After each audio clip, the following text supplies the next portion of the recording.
you, Jay.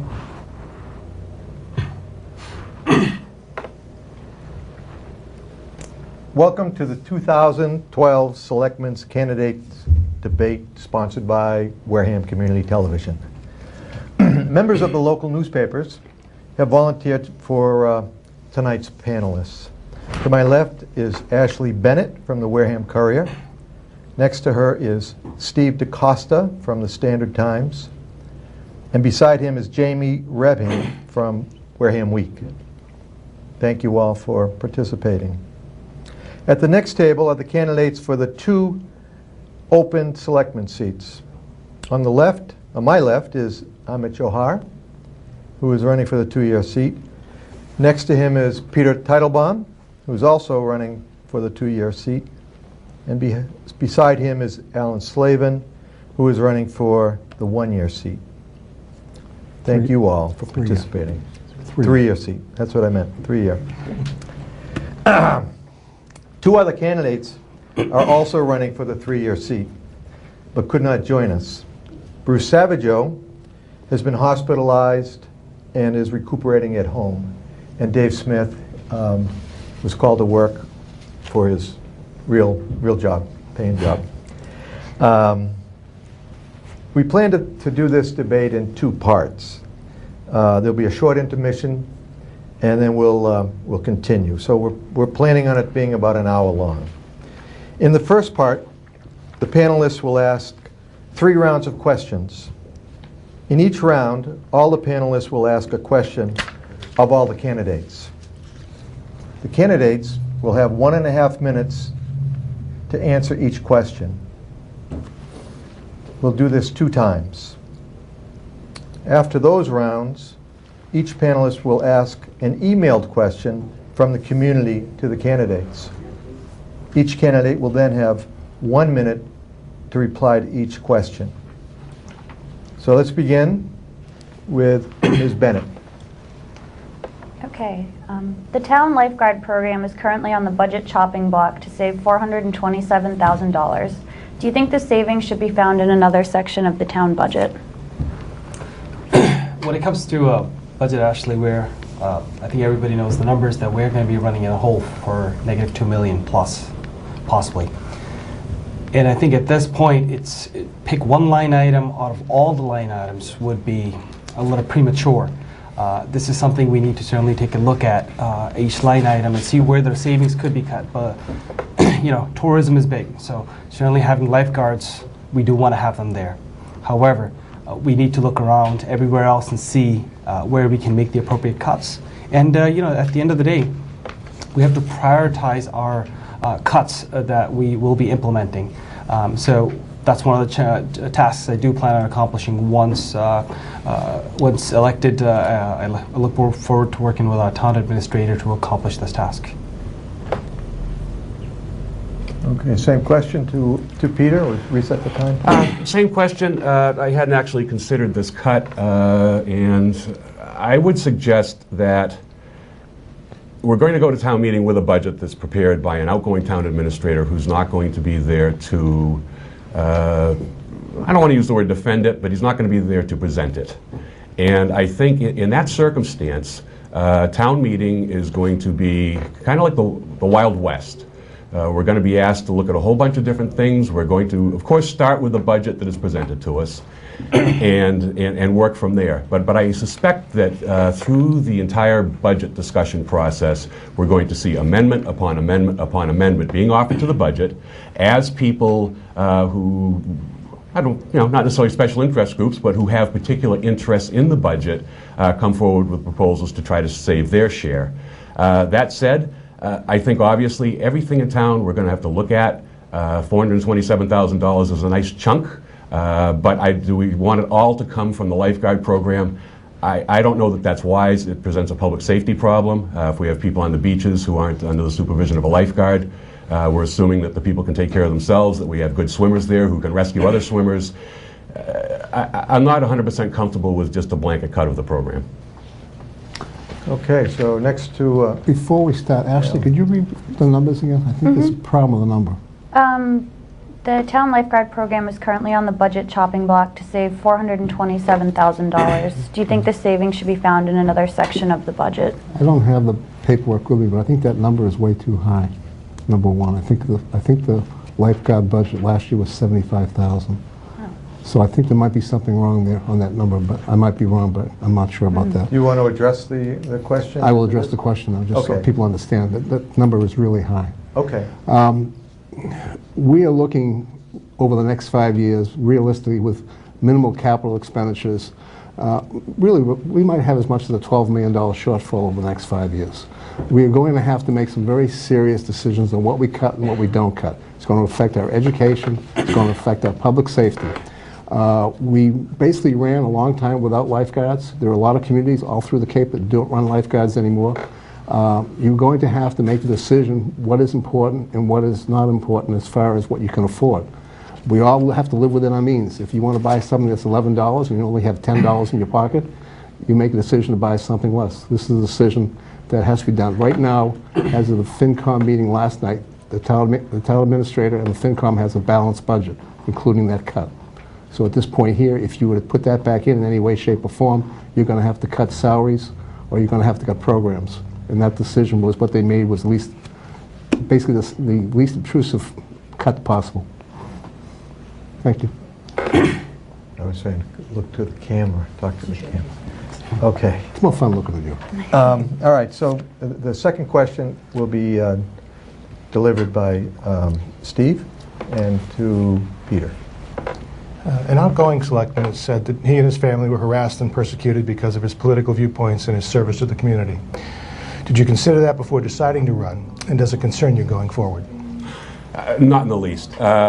With regard to the past situation that we've heard about, if this did happen, I regret that it happened. However, I was a bit disappointed that the charges were made but yet not reported. And by that I mean I would have hoped that the outgoing selectman would have told the school administrators about the problems, who may have bullied his children, and set it up so that this could be dealt with to avoid such bullying incidents in the future. Personally, I grew up in this town. As far as bullying goes, I was in the Wareham Public Schools with a funny last name. I was a chubby kid and I wore glasses. So I've already had my bullying at that age, got it out of the way when I was a kid, and I'm not too worried about it now. Alan? You said? Anybody who runs for public office is going to be under a lot of scrutiny, and it's really open season. You have to basically accept that as part of the job. If you're thin-skinned, it's not something you need to do. You basically know who you are and what you are, and you basically have to deal with it. This is a problem that's existed not for the one selectman that just left. This also goes on currently for one of the selectmen in place with their children. It's been in effect for a while. It's unfortunate, but you have to be able to deal with it. Thank you. Ahmet? I think it's unfortunate that in 2010 or 2012 we're running into such situations. I think it's Board of Selectmen certainly. Since we are the leaders of the community, we have to step up and be able to condemn this and set a role model for a lot of those situations that are happening under the scenes.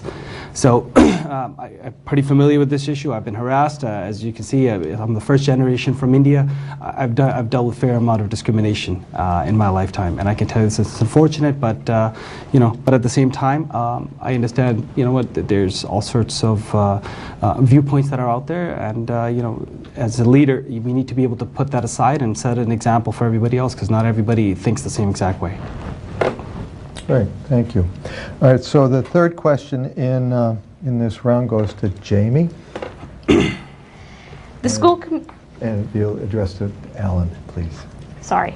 The school committee has proposed a Proposition 2.5 override to avoid teacher layoffs and Proposition 2.5 debt exclusions to fund textbooks and technology, school buses, a feasibility study for repairs to Minot Forest Elementary, and to repair the high school roof. How do you feel about these Proposition 2.5 proposals? Are they necessary? Are there other solutions that we should be looking at? The school basically is going to be funded at a level less than what they asked for, which is $27 million. I believe the figure right now is all the way down to $25 million. is what they've come up with, which is over $2.5 million short of what they were looking for. The school department has decided to go through these particular procedures in order to make up some of the difference that they need. These particular items are going to have to be made by the decision of the electorate. Basically, town meeting is going to vote whether or not to bring them forward, and then I, as a selectman, if I'm in that position, would definitely vote to go ahead and put it on a ballot and let the people make the decision. This is a critical decision about the educational system of the town, and this is probably the beginning of dismantling of an education system, depending on what we do. This is the future of Wareham and the future of the children. This is a decision that every voter has to basically place their vote and say what they want, and that will make the decision. Okay, all you guys, we have more time. No one's used up their time yet, so Well, Bruce is not here today, so. well, that's true, but you have more time on these questions. That same question goes to Amit. Regarding Proposition 2.5 and debt exclusion, I've said it over and over. I'm absolutely against this option right now. We're not sitting in the 90s, folks. The reality is that the price of gas gone up by $4. Everything is expensive at this point. Now, to load up more in the form of taxation on the taxpayers whose students could potentially not be utilizing the services, it just doesn't seem like a fair system to me. So, and my position on this is absolutely not for the time being. And we can't just tax our way out of this problem. This problem exists because we didn't plan appropriately 5 years back, 4 years back, or 3 years back, for that matter. We should have prepared this in advance. Any good planner can tell you this. You always think 5 years ahead, where we want to be in 5 years. And as far as raising this, you know what? If this was in the 90s, I would agree to it. I would have been open to it. But at this point, it's an absolute no-no. Any school committee member can tell you that our problems are not coming from expenses. Our problems are coming from the revenue side of the equation. And I agree with that because from day one, I've been saying the same exact thing. We need to work on our economic development so we can afford to fund the schools to be able to fund it. And it's unfortunate because the kids that should be typing at this time, they're just merely writing. So at this point, I'm absolutely against this option. Okay, Peter, same question. Look, I think everybody acknowledges that we're in a very difficult economic climate, and particularly a difficult one for the school committee to be coming to town meeting and requesting overrides. That said, I think that we have, 4 or 5 different override proposals before us. And I think to treat them all as a blanket one-step proposal really isn't the way to look at them. And I'm glad that they've come with different proposals because I think that the different proposals have different merits, possibly. I don't understand at this time why we're looking to buy more school buses. I understand that we have a school bus needs study committee. I'm waiting for that report to see what it says. I don't see the point to committing to buying buses if we don't even know that we're going to stay in the school bus business, for number one. I'm concerned that we are looking to fund curriculum through an override. I would much prefer to see us go into town meeting and work on that. That is a basic structural component of education. That's not an exceptional circumstance. So I think we should go into town meeting and try to find a way to amend that particular budget item to take it out of the override status and see if we can fit it in somehow in the regular budget. With regarding Minot Forest School, this is a question of, as the old motor oil commercial used to say, you can pay me now or pay me later. And we would get significant reimbursement from the state. The question going forward isn't necessarily can we afford this override, but can we afford to pay for the portion of the school eventually that the state will not pay for. Great. All right. So that we've gone through the first round. Second round is going to be the same format. We'll start with Steve asking a question to Peter. Duxbury's town meeting recently voted to reduce that town's property tax surcharge under the Community Preservation Act from the maximum of 3% to 1%. Wareham currently is the only community in the area to impose the 3% maximum surcharge. Would you consider reducing that surcharge to ease the burden on Wareham taxpayers? I don't know that I would want to do that immediately. I want to see how we resolve our current budget hash, if you will, to see where we end up. One of the things I think people need to understand is that Wareham is a large town with numerous opportunities for us to spend money, community preservation money, for the purpose of preserving land. We're not a built-out town. We're not a town that's small like Avon, for example. It doesn't have a lot of free real estate kicking around out there. So while I understand that people are looking to reduce the tax burden of the community preservation, 3% current levy down to 1%, I'd like to see if we can work with our budget for another year before we take that sort of a step. I think we've done a lot of good with the Community Preservation Act. I think there are a lot of properties that we've preserved in perpetuity for people, for recreational purposes, for wildlife habitat purposes, and I think our children and our children's children benefit from these things. So we need to be very careful before we just say, great, here's a spot where we can pluck 2% more money out of. Alan? The CPA program, over the course of time, has bought different things, bought land, different projects. They're in process right now of actually possibly rewriting the law a little bit as far as the CPA program. There's a possibility, after the Newton case, there's been some discussion about actually allowing recreation to be financed through the CPA program, which wasn't available before. If this comes to pass, there's a good possibility that our schools, the playgrounds in almost every one of our schools, needs upgrading or replacement. This is something to me that makes a lot of sense because the school doesn't have the budget for it. When kids are in school, they need a little bit of a break to go play in the playground because the teachers want to see them burn off some energy so they get a little calmer in the classroom. So I would like to wait a year, basically, to see what happens with the new ruling for the CPA program, because if it does change and we can now use money for things that we can never use it for, it would basically take some of the burden off our basic budget, which we know we're going to have shortfalls every year going forward. Okay. And comment? Okay. Regarding reducing, trying to mirror the Duxbury approach, Duxbury's in a completely different situation than we are. Their household incomes are certainly a lot higher, and they certainly have other means of revenues. At this point, when we're struggling with our budget to make ends meet, I'm a little reluctant to even advise on this until I actually see the final numbers. What kind of impact will that have, and where would that impact lead us to? Last thing we want to do is make premature decisions that will end up with violating the law of unintended consequences, and we might end up having another problem. Again, going back to really planning, folks, we need to plan out. If we end up doing a cut, what's going to happen a year or two down the road? So at this point, I think it's better to hold, and let's just look at the numbers overall in the budgetary process and go from there.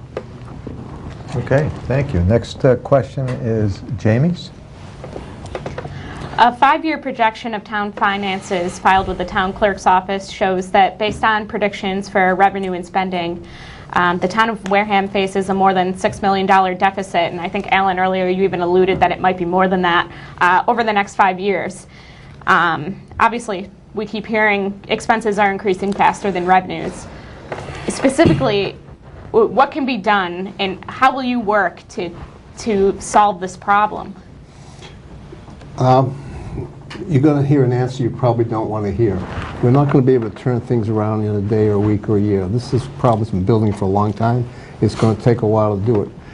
They're going to have to sit down with the unions.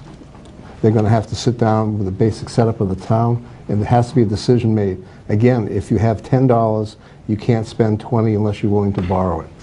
The bottom line is you're going to have to sit and analyze everything. You're going to have to go back and look at economic development. It's fine, but you have to figure out how you're going to do your economic development, because there's a cause and effect to everything you do. If you go ahead and do something on the short term, it has maybe a negative effect on the long term. I don't have exactly what's going to happen until we find out. One of the things that I would propose doing is putting together what we call focus groups. We always do it in business. We bring in people from different areas, we put them down, and we let them brainstorm and say, here's where we are today. What do you suggest from your end looking at it that we can do? And then you figure out where you stand and what can be done. 5 selectmen are not going to have the ability to make those decisions on their own. They are going to need a lot of help, because this is not going to get better over the next 5 years. For the next 5 years, it's going to get very difficult. There's some, again, very hard decisions to make of what this town wants to be.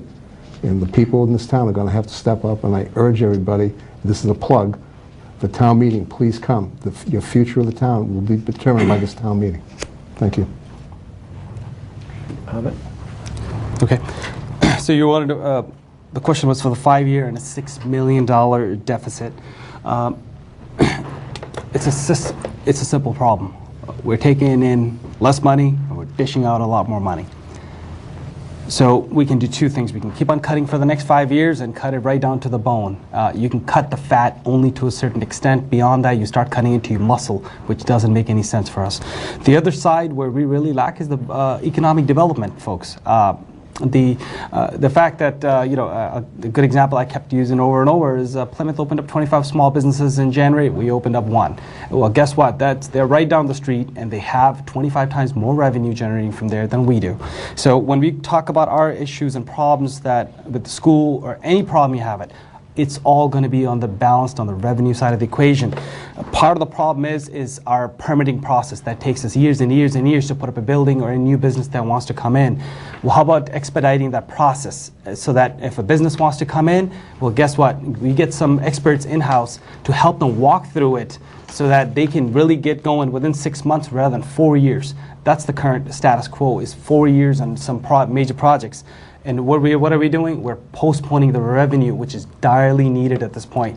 So one of the things I like to work with our town administrator and the business development director is expediting the permitting process. Okay, thank you. Peter. Okay, there's two sides to this coin. One is, do you work hard to try to cut expenses? And in that regard, one thing that I think all municipalities are eventually going to be forced to do is to join with their neighbors and try to get involved in a regionalization approach for certain expenses. You could almost say we're sort of doing it now with our town planner. He's here a couple of days a week, he's in Rochester a couple of days a week. So that sort of sharing of services, sharing of salary, I think is going to be some of the way forward to trying to put a little bit of a lid on expenses. But that's part of the equation. That's not all of it. We do need to grow revenues. And the way we need to do that is to look internally. We can't wait for commuter rail to come here. We just read last week or the week before in the Standard Times that there's no funding from the legislature for the line to New Bedford and Fall River. Now, if you can't get the Democratic legislature to move forward a Democratic governor's pet project to a place where there are 300,000 Democrats, we can't expect to see it here in Wareham anytime soon. We've got to look within our borders. And in that regard, in its wisdom, a number of years ago, town meeting passed what we call the Business Development Overlay District zoning designation.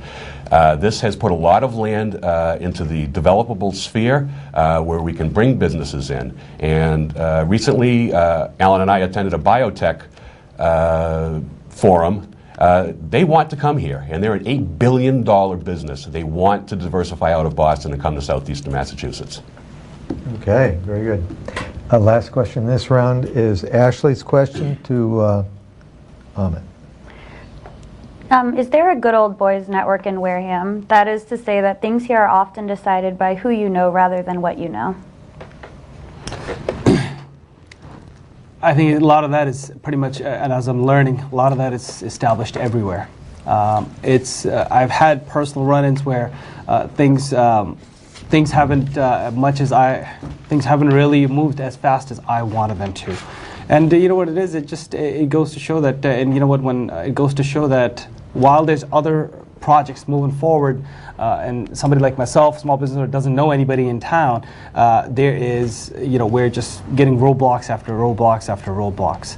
And absolutely, I'm pretty confident. I've experienced that to a certain extent, that there is a wall there, that somebody who's very well connected can move pretty fast, and somebody who just newcomer to any kind of town or scene has to jump through all sorts of hoops and do all sorts of songs and dance to get something going. Okay. Peter. Well, I suppose in any town you can say there is a little bit of an old boy network, and you may have to When you come into any new situation, you're going to have to introduce yourself. You're going to have to establish your bona fides. You're going to have to meet people. And I think that's everywhere in the world. That said, I don't think that we have a problem with people who come before our town boards to get business done. In terms of power and influence, I don't think there's a bigger company in Wareham or even in southeastern Massachusetts as far as a landowner than AD Makepeace.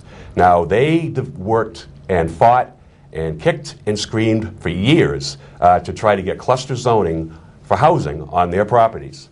And they substantially failed in that and wound up with what we call the BDOD, the Business Development Overlay District, as a result. So if the biggest, most powerful landowner, bringing all these Harvard Law attorneys down here with their fancy pedigrees, couldn't bull rush our planning board, our representatives who dealt with them, and anybody else to get this cluster zoning that they wanted, I think our town boards are doing a fairly good job. In analyzing proposals fairly, in delivering decisions that are fair. And I think people have to understand, too, that processes always take longer than you think they're going to when they start. This is a lot of what I do for work, and nobody's happy with the time frame. I've never had happy clients who tell me, great, you got it done in 2 years. Okay, Alan? I'm going to completely disagree with that statement as far as there being an old boy network. A lot of the boards that are licensing boards, there's been changes over the last 5 to 8 years as far as the makeup. I'm on the planning board, so I can tell you from experience. If you come properly prepared, if you meet all the things that have to be done, so everything is ready to go. Walmart, which is a very complex project, has taken approximately 1.5 years. That's the longest one I've been involved with since I've been involved in the planning board and the other stuff. AD Makepeace, which has been mentioned, AD Makepeace has got basically their phase 1 was done in less than a year. Phase 2 of the building over at the home and stuff, at Redbrook, is basically finished. There's a third phase coming for a third building. These are all very well put together. They're professionally done, and they're prepared, and they know what to do. It's not so easy sometimes because you have to read and see what the regulations are. But I have never seen in the time I've been involved with this where someone gets different treatment than anybody else. The questions are straightforward. You have to comply with the rules. You have to be prepared properly. And when you have problems with a piece of property trying to develop it, you have to figure out whether that property is developable or not.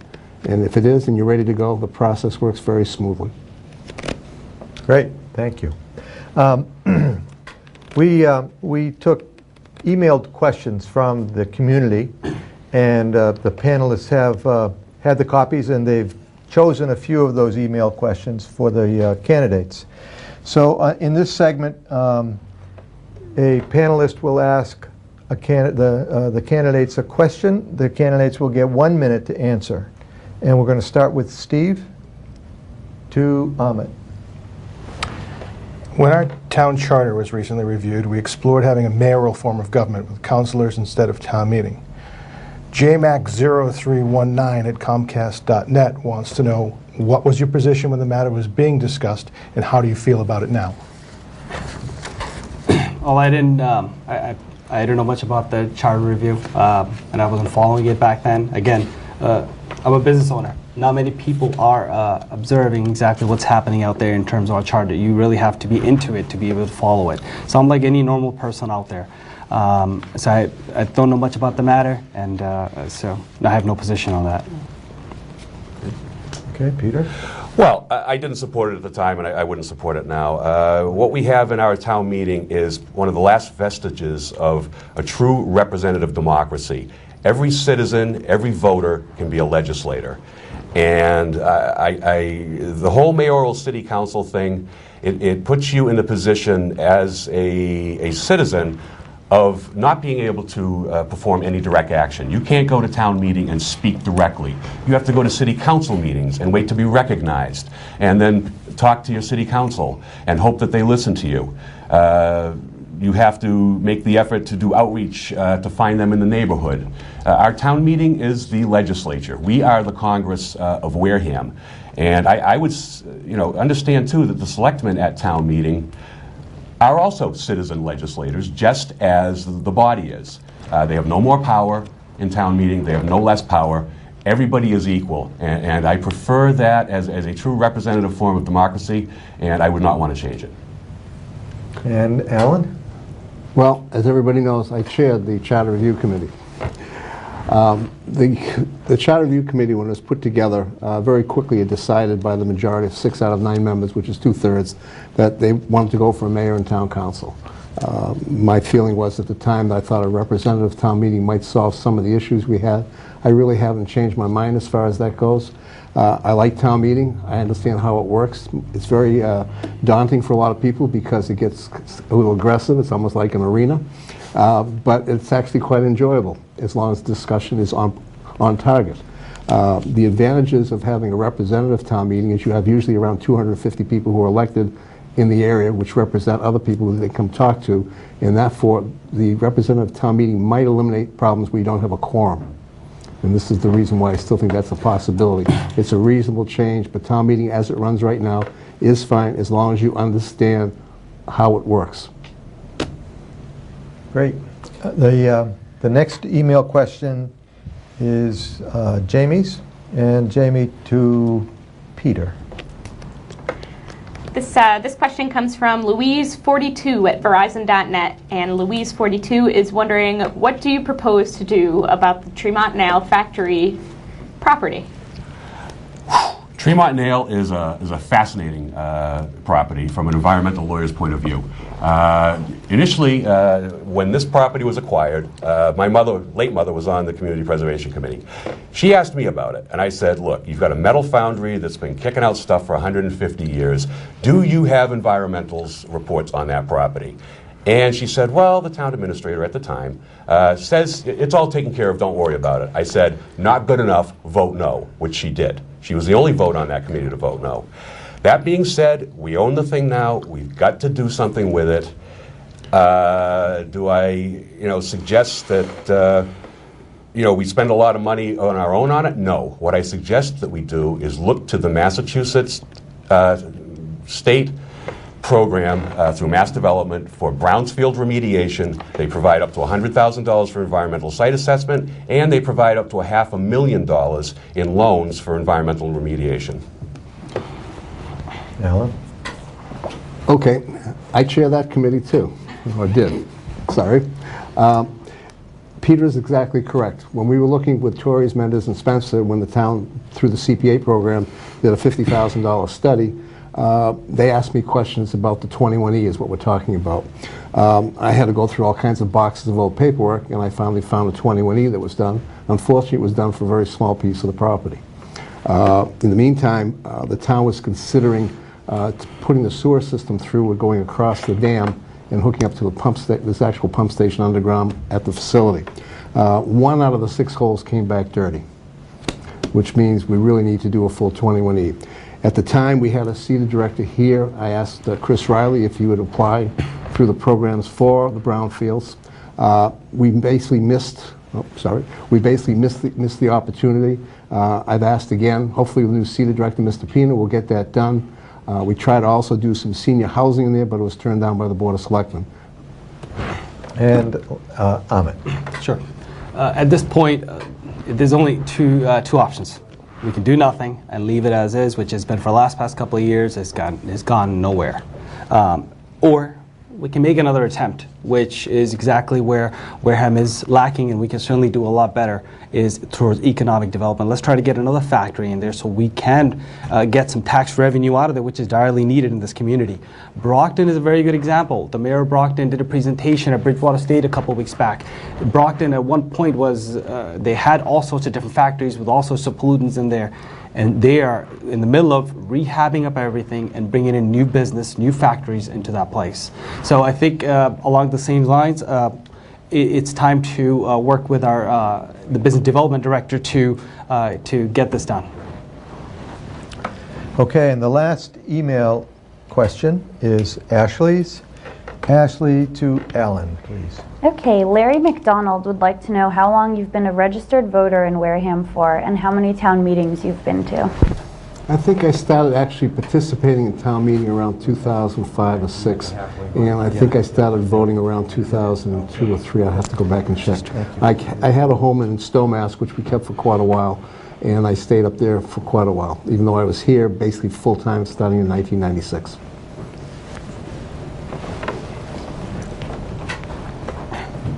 Next to Amit. Me and my family have been in town for about 5 years. I've just recently registered to vote because I recently decided to get involved with the community. And in order for me to run and be involved, I needed to be a registered voter. That time I registered.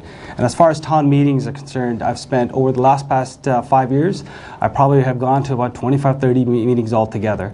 As anybody can realize that being a small business owner and being a professional at the same time, you're working 13, 14 hours a day for the past 5 years.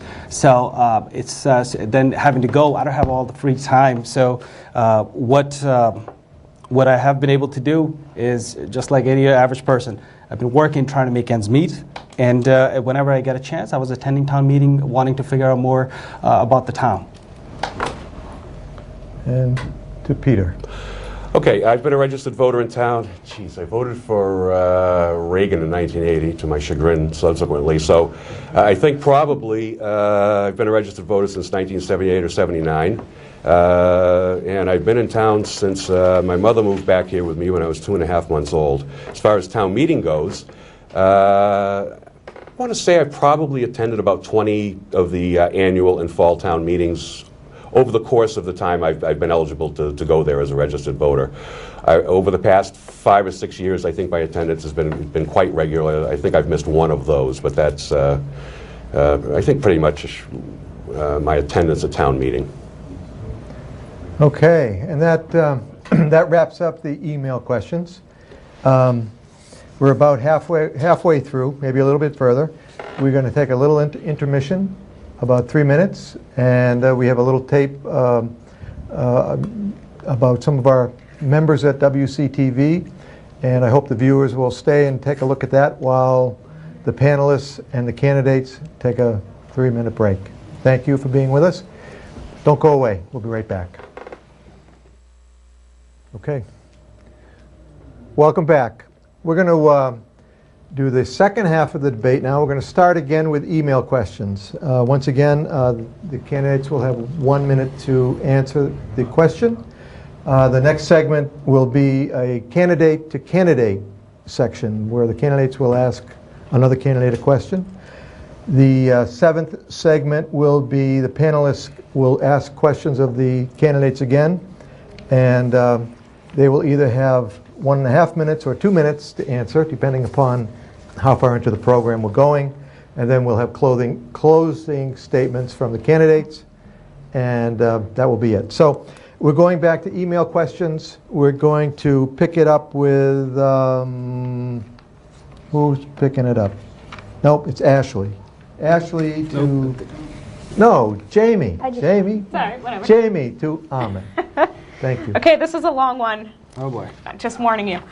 Okay, it comes from jbhnews@comcast.net. The Clean Water Committee has inserted an article on the Springtown meeting warrant for the purpose of minimizing nitrogen in wastewater. If this bylaw were to be passed, it would require homeowners to install costly alternative septic systems beyond the requirements of Title V. No other towns in Massachusetts has adopted such stringent regulations. Would you be willing to consider less expensive solutions? How will you vote on this article? And again, that comes from jbhnews@comcast.net. Regarding the article, they impact the new development that's going into place. We already have enough problems with the nitrogen currently that we are having a hard time resolving with the sewer and multiple other factors going on. So I think the article, I will definitely support it because it should not be adding to our problems that we already have. If we keep going down the same road, we're going to be adding to that problem. So common sense approach, let's take a step back. We can implement some new standards so that moving forward, any new development that's going to take place will not contribute to that problem. Secondly, if the homeowners are investing in those systems that will alleviate and not contribute to the existing problems.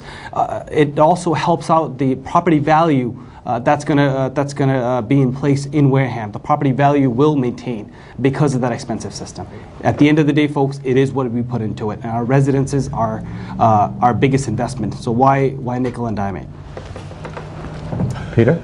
Well, I think people need to understand that concurrently with this attempt to bring a nitrogen article to town meeting, we have another effort that's taking place to regulate nitrogen within the Board of Health.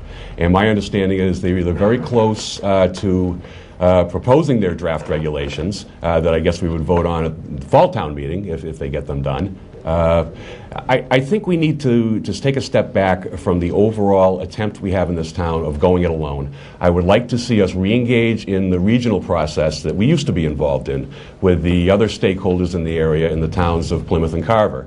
My late mother was the representative, or one of them, from Wareham to that regional committee. I would like to go back to that approach, because even though we know that we produce about 2/3 of our own nitrogen that winds up in our rivers and bays, we still get 33% from those other towns, and I would like to engage with them and see what we can do cooperatively to reduce the overall load. And Alan? On the nitrogen article, I believe this article was filed too soon. The Board of Health is almost at the point where they will be bringing forth regulations. It doesn't have to go before town meeting. The Board of Health sets the regulations themselves. They're working either with 19 parts per million or 12, depending where they end up. 19 is the state level right now that's been certified that companies can make that number work. There's a possibility that 12 might work if they come through with that. I just would want to make sure that if they go a little more stringent, what happens to economic development? What is the cost of implementing something where everybody else around us doesn't have? It's not because we have to, but what does it actually do? I don't have a problem with the 19. The 12, if it's proved that there are more than 1 or 2 companies that can meet it, and it works all the way, it's fine. But again, you have to look at what is the cost for economic development. Will it end up strangling the town to be able to develop, which we need to do? Okay, next question, Ashley, to Peter. Nancy Roderick wants to know, what is your plan to clean up Wareham and Onset? Can the owners of the many abandoned, dangerous, and unsightly buildings be made to fix them or tear them down? Well, I would say that under our current bylaws, I don't know that there is all that much we can do. Now, if Ms. Roderick would like to see us advance some bylaws that do require a certain level of care to be taken with a property, a way for us to go after dilapidated properties and to deal with them, then I would 100% support such an effort. But it's very difficult in a town to figure out what to do with these properties. Many of them have been abandoned for years and don't really have much to do with the current economic downturn that we've been in for the last few years. They're simply properties that nobody wants. They're a mess. They're fire hazards. I think that possibly we could get into condemning the properties and doing something, but we really need to look at setting forth a regulatory framework for dealing with dilapidated properties and going forward under that sort of scheme. Alan? The issue is very difficult because there are so many legal questions when you go to do this. You just can't go in and take a piece of property and remove it, rebuild it, whatever. We all know if you go down Sandwich Road with a particular place, house burned down next to a very nice house next to it. The cleanup there has been going on for a year plus. The Board of Health basically has regulations that actually deals with all this, but even the Board of Health, with their legal powers, it is simply not, it's something you just can't put through there. It costs the town money. The town would have to put some appropriation together to help out. I believe someone was talking about an article at one time looking for putting some funds aside for this.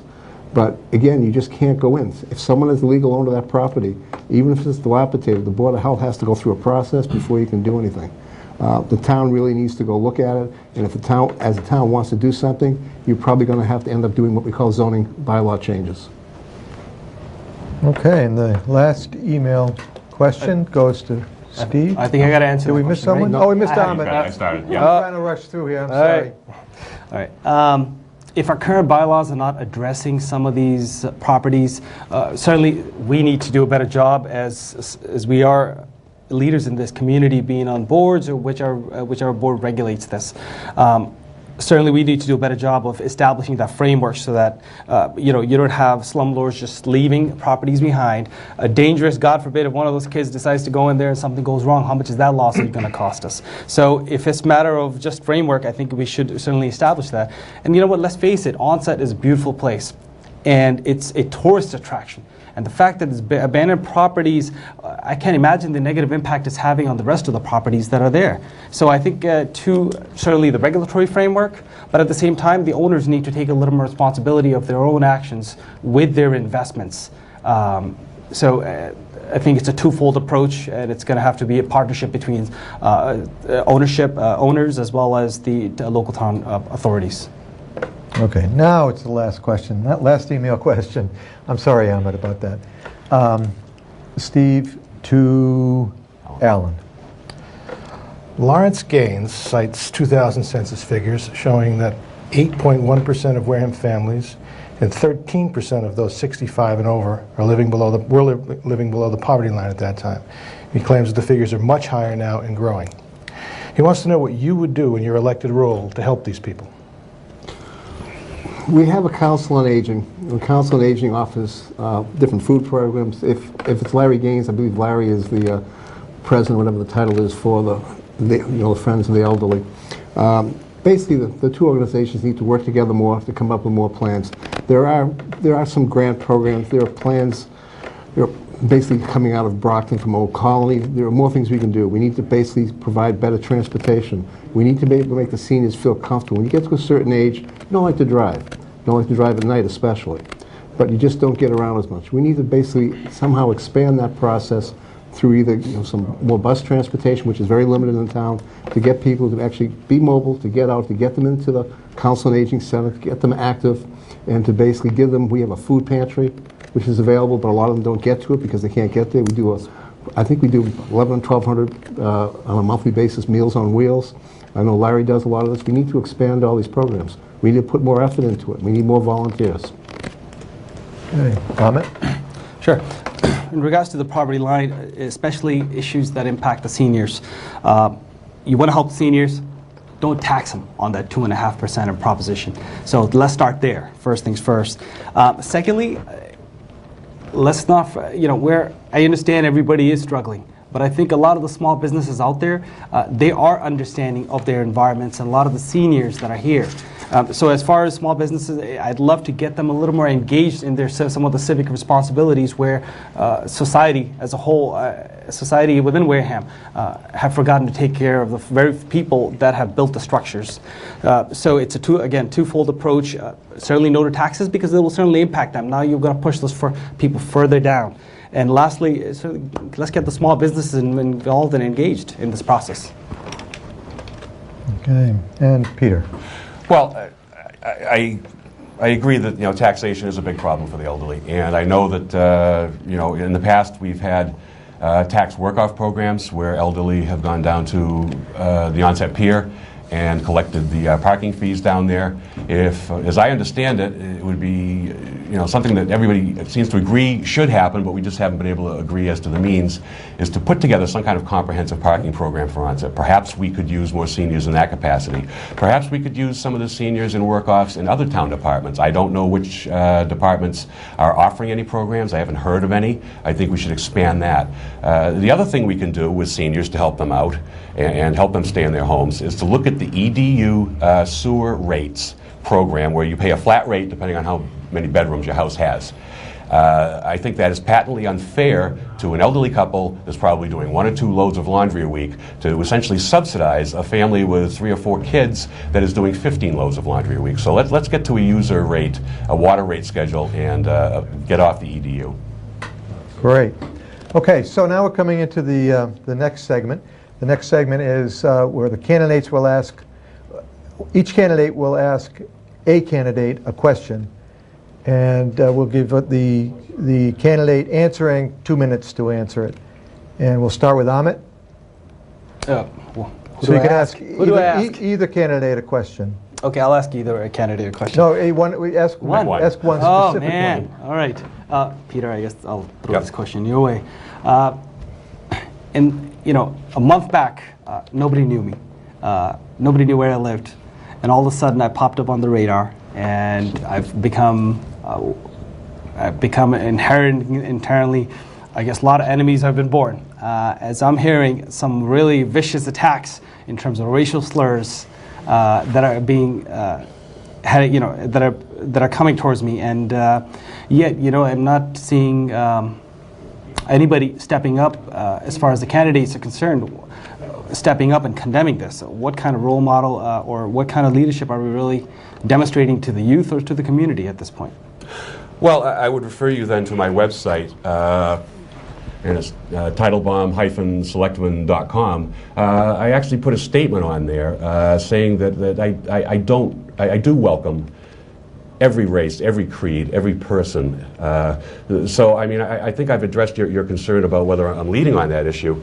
But let me get into a little personal background about particularly my father's family. Teitelbaum is an Austrian Jewish name. And there are about 1,000 Teitelbaums in this country, and I don't think there are too many left in Hungary, because during World War II, Hungary was controlled by a regent and a youthful king.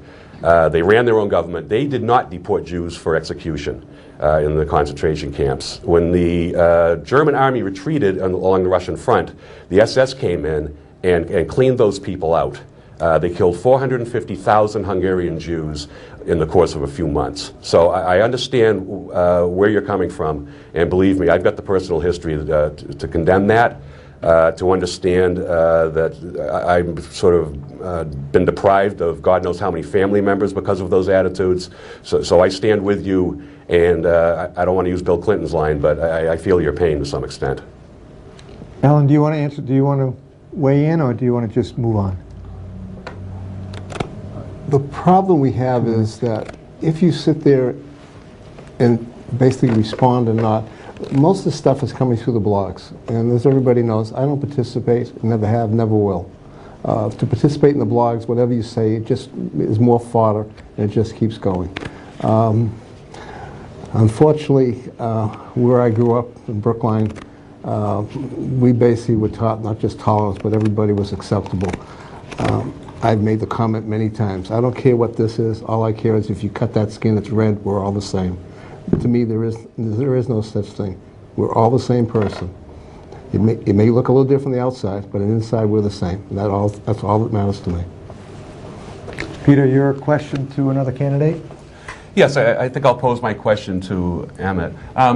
I noticed during we all got to do our WCTV candidate blurbs, and I noticed during your portion you discussed what I think you described, and correct me if I'm wrong, but mountains of regulations in Wareham that frustrate people who try to get things done in town, business owners, people who try to go before boards. Could you identify some specific regulations that the town imposes that you would like to get rid of, and also by what process you would get rid of them? Sure. Being a small business owner, Peter, I understand this place pain centrally. If you take it just to walk through some of the either onset, talk to some of those businesses, or go down to Cranberry Highway and speak to them, there is a major gap with understanding that's out there right now that we are business friendly. There is a major gap between what we're advocating as to what's happening in the community, and it's pretty evident when 25 businesses open up right across the street without us even being considered. So, as far as the process is concerned, there have been.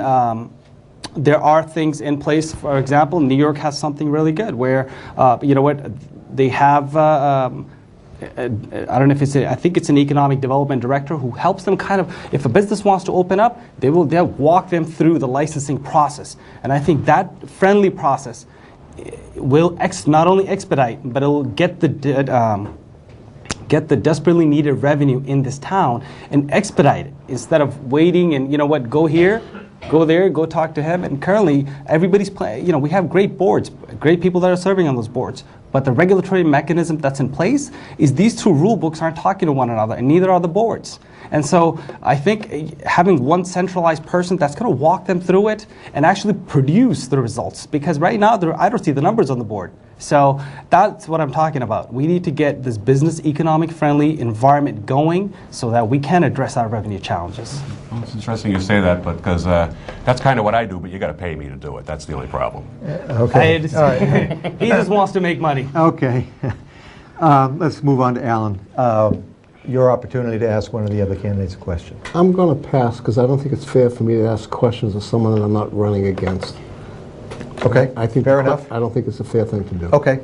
We're going to move on to the final panel question right now. This is going to be Jamie is going to ask a question and start with Alan, and we'll give 1 minute to respond. Various boards and committees in town have spent more than 2 years, perhaps longer, trying to determine A, how to replace buses in the school district's aging fleet and how to begin a regular replacement plan, or whether to just outsource the entire operation completely. What can and or should be done in regards to the transportation department? Well, again, I did chair up until about a month ago the capital planning committee.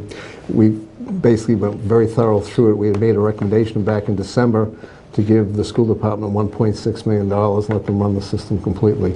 There is an action committee that was put together. The action committee hasn't reported, but so far they're over to Plan B, which means they're still going to run as of right now, the town is still going to run the system. So the town has to make a decision how it's going to go ahead and whatever they come up with of going ahead and doing this. Basically, we're going to have to replace approximately 5 buses a year in infinity in order to keep the fleet at, say, a 10-year-old fleet max with a 5-year average age, unless the town wants to do something a little different. And I can't answer that because, again, the action committee hasn't given the final information.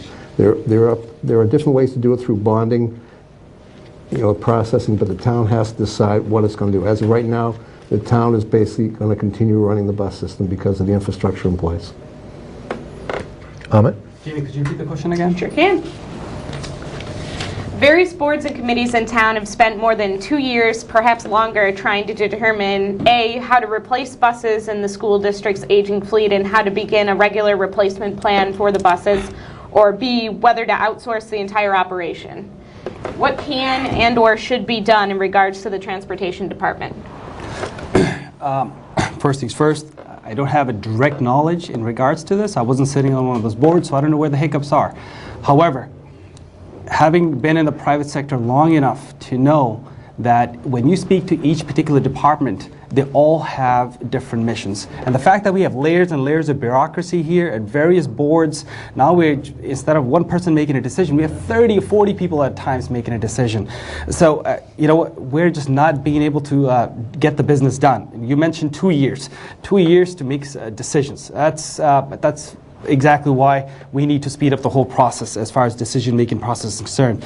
But to that, I think we need to just work through the bureaucracy and get the job done.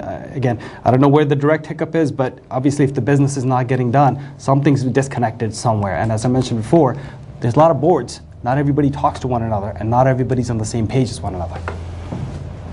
Peter?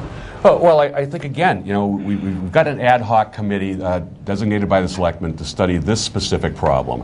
And until we hear back from them, I think we shouldn't make any decisions. I think we need to hear from them before we go to town meeting, because otherwise we're not going to be able to make any kind of an educated vote on this override article that proposes money for new school buses. It's really that simple. And if for some reason the committee is composed in such a way that you've got such diverse viewpoints, they can't come together, that they're almost sort of like a hung jury, then at least they can provide us with, I think, a majority and a minority report to at least know what they're thinking so that we can be guided in our decision making. But we have to let that process play out. I would urge that board to hopefully come to a pretty quick conclusion here and let us know what they're thinking. But really, at this point, I don't think we're in any position to make that call. Okay, and the next question is Ashley's question. Ashley to Amit, please. Wareham needs a new town administrator. What qualities do you think are the most important? Somebody who's going to... let's back up. Somebody who's going to be able to come in and be able to handle the books. So experience will be one of those critical items. Secondly, he's got to come in and hit the ground running. That means a lot of interaction with everybody else. So you're not going to be spending time behind the books. You'll actually be talking to a lot of people, trying to grasp a lot of information. So one of the qualities, I really hope he's a people's person. I hope he has he has a deep understanding of the finances. And you know, one critical thing that this town needs right now, we can do without a manager. We cannot do without a leader, and somebody who's going to fit in those shoes has to be a leader, not just be able to manage. Okay.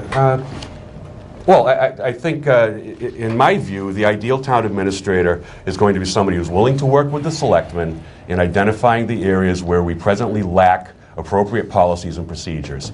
I think a lot of our budget problems stem from the fact that I can't point to a single document that the selectmen have created that says we have this deadline here, we have this deadline here, we have that deadline there. So we need somebody who's got some experience, who can guide the board and work with the board to develop those policies, and then, as the town administrator, adhere to those policies. I think, too, that we don't have enough policy for managing our employees, and I think that's something the town administrator needs to do. When you think about it, the town administrator wears a couple of hats. One is managing the day-to-day business of the town. The other is acting as a personnel administrator, and I would like to see us come up with some more concrete policies for how we hire, how we advertise, how we train, how we discipline, how we work with employees, and ultimately how we terminate them. Alan? This is a difficult thing. Town administrator is going to be critical going forward. The town administrator can either make or break the whole process of how it works. It can make the selectman's job much easier. It can make everybody's job much easier. The basic town administrator is going to have to be able to do the day-to-day following the policies. We got echo here, sorry. It is echoing. Yeah. And understand the use of tax dollars, and also understand how to use those dollars efficiently. They're going to have a understanding of public safety, of education, how it affects economic development. They're going to have to understand what the critical role of infrastructure plays. They're going to have to be able to work, you know, as far as, you know, your department heads and the labor as far as what goes there. Your municipal employees. You have to, one area where we really miss a lot is how to communicate. We don't communicate properly with the public. And that's an area the town administrator is going to have to do a really strong job, because he's going to have to sell what he does. So communication is going to be extremely important, and that includes the residents, the voters, the employers, and all town bodies. And the last thing is we need someone with proven experience. We can't get someone in that doesn't have the experience to make it work. Thank you. Okay. Alan got the last word on that. We have one last question from the panelists. Question goes to Steve, to Peter.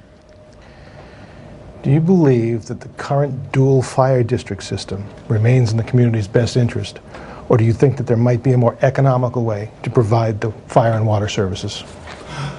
Well, it's interesting that we do have some duplication of services. But as a selectman, that's really not our purview to get into. We have separate districts. The only way that we're going to see those separate districts merge as one, or become under the town purview, become subject to the same administration as we have with our other town departments, is for them to vote themselves out of existence.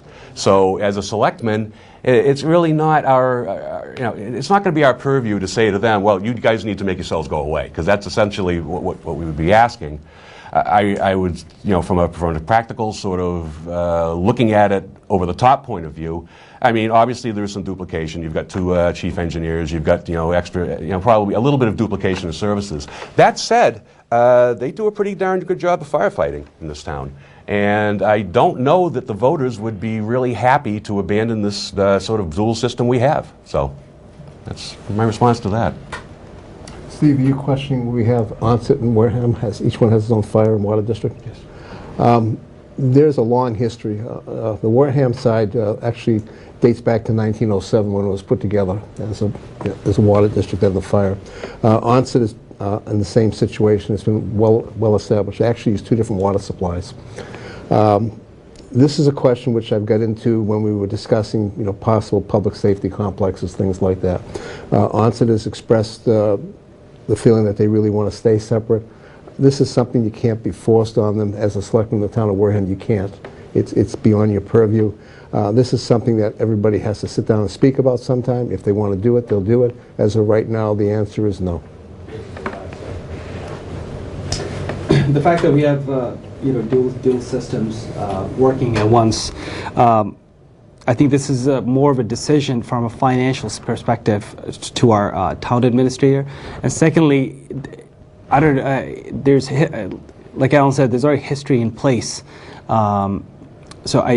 This is probably a decision that belongs in the town meeting, and as far as any decision making is concerned, and I don't think I can make it. This is not something simple cut decision that you can say consolidate and streamline the whole process. I think this one is something that belongs in the town meeting as well as between the town administrator as well. Okay, thank you, everybody. Now we are in the final segment of the show. This is the 2-minute wrap-up by the candidates. And I've kind of lost track where we were, so I think we'll start with Alan. 2 minutes, Alan. To everybody out there, thank you very much for watching. Thanks WCTV and the reporters for all the work here. I'm going to make it simple and quick.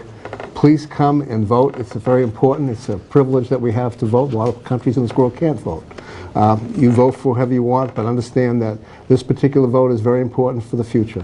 And I'll emphasize again, April 23rd, town meeting. It is critical that you come and participate. The future of Wareham depends on what happens during town meeting. So please come. Thank you very much. Comment?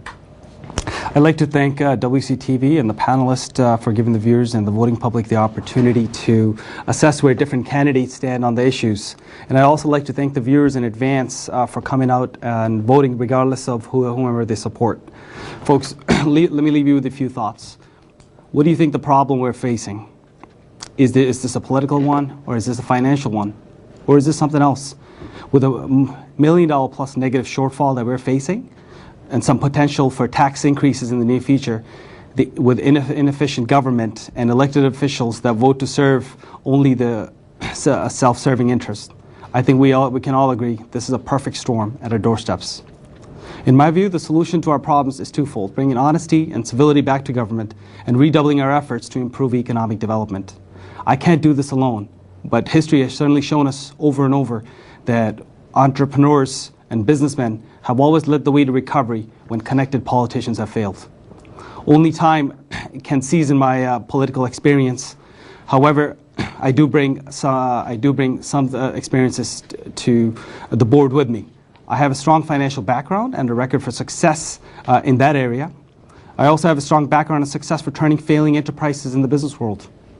I started my own business from scratch and grew it by 15 times, working together with people, setting up goals, common goals, and building teams to achieve them. What I'm not is I'm certainly not a mortgage to any political factions in town. I am neutral, and I'm for you, the citizens of Wareham. I can only offer the benefits of my experience as a businessman, as an entrepreneur, as a problem solver. I'm a self-made businessman that's been successful with my own efforts, and as a successful business person, I'll put my focus to become a successful selectman. I'm committed to helping the town of Wareham, I'm committed to helping the town get out of the dilemma that we're in, and I humbly ask for your vote on April 3rd to give Wareham a fighting chance to turn things around. And Peter, the last word. Okay, I'm running for selectman because I believe in Wareham and its citizens. And in the past several years, I think our politics have fallen victim to divisions that now seem to exist for almost their own sake.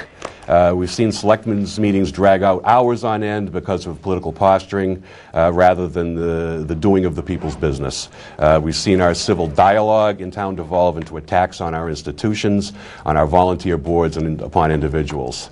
This is no way to run a town. It's not even a way to live in a town. We can disagree about spending or policy, but the schools aren't our enemy. The library is not our enemy. The municipal maintenance department isn't our enemy. The CEDAR is not our enemy, or any other departments or boards. You know, in this time where we are facing a serious budget crunch, we need to come together as one people to try to help our governmental institutions and the people who work there, and not to drag them down in another game of gotcha. There are no winners when we do that. I don't want to push any administration to hire my friends, and nor will I ever encourage any administration to fire employees simply because I was not on the Board of Selectmen that hired them. I'm interested in our employees' job performance first, last, and always, and I look forward to helping them succeed and to be untroubled in their work. Notwithstanding our differences, we all love our town. And while in turn it may be not possible for us to all love each other, I believe that we can all at least lower the volume of our debates and disagreements in the hopes that one day we can discuss these matters civilly. As selectman, I intend to practice what I preach. I will listen to any citizen who is willing to leave their old grudges at the door and instead discuss his or her ideas. I have had civil conversations with people on the other side of the political divide, and I intend to keep that up. Finally, as a selectman, it'd be my responsibility to serve all of you and not just my supporters. The town insignia in the selectman's room reads Town of Wareham, not Town of those who voted for so-and-so. And if elected, I intend to honor your trust with as much effort and dignity as I can muster, and to act courteously and professionally at all times to everyone who comes before the Board of Selectmen. Thank you for listening tonight, and may God bless our town and you. Well, that's the end of our debate. I want to thank the viewers for tuning in. I'd like to thank the candidates and our panelists. I also want to thank the WCTV technical staff, Steve Ruiz, technical director, Susan Rose, our timekeeper, Christian Fernandez, Warren Randolph, Courtney Petrowski, and a couple of our freelance members, Derek Drinkwater and Bob White, and all the people who are on the promotional tape that you saw halfway through the show. Thank you very much. Don't forget to vote. Thanks for tuning in. Good night. April 3rd.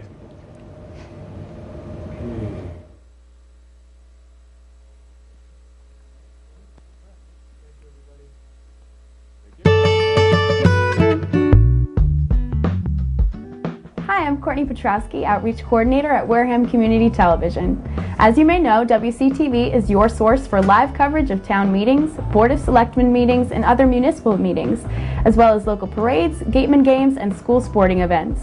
What you may not know is WCTV is also home to a wide variety of locally produced original programming made by your Wareham neighbors.